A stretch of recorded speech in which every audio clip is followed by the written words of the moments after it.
স্পষ্ট করে বলে দিতে চাই,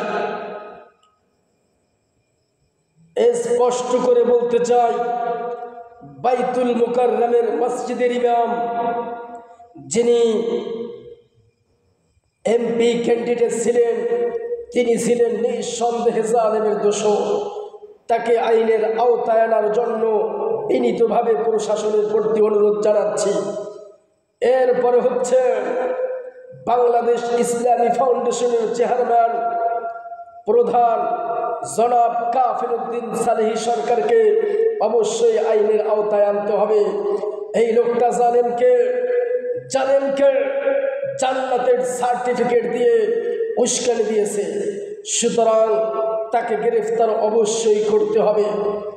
এরপরে চলচ্চিত্রের নামে, চলচ্চিত্রের ব্যানারে, এরপরে শিল্পীর ব্যানারে সাধারণ শিল্পীদেরকে উস্কানি দিয়ে দেখলাম মানুষ হত্যা করে ভ্যানের উপর আগুনে পুড়িয়ে জ্বালিয়ে ছারখার করে দেওয়া হলো, মানুষকে গুলি করে রাস্তায় ফেলে রাখা হলো ছাত্র জনতাকে। সেটা দেখে ওই শিল্পী নামে কুলাঙ্গারদের চোখে পানি আসে না। টিভিতে গিয়ে রিয়াজ ফেরদাউস নামের কলঙ্ক, ওরা পিটিভির জন্য কান্নাকাটি করে, সেতু ভবনের জন্য কান্নাকাটি করে, মেট্রো রেলের জন্য কান্নাকাটি করে, বিভিন্ন স্থাপনার জন্য কান্নাকাটি করে, কিন্তু আমাদের ছাত্র জনতা অসংখ্য লাশ রাস্তায় পড়ে থাকে। মায়ের হাজারি, বোনের হাজারি, বাবার হাজারিতে আকাশ বাতাস কম্পিত হয়ে যায়, কিন্তু ওই শিল্পী নামের কুলাঙ্গারদের কান পর্যন্ত পৌঁছায় না। সুতরাং স্পষ্ট কথা, যারা জালেমের ঘনিষ্ঠ সহযোগী ছিল, যারা হত্যার সাথে সরাসরি জড়িত, যেমন নাম বলে দিচ্ছি ফেরদাউস, তারপর হচ্ছে রিয়াজ, শমী কাউসার, জায়েদ খান, এরপরে হচ্ছে অরুণা বিশ্বাস, সে বলেছে ছাত্রদেরকে দমানোর জন্য গরম পানি ঢেলে দাও।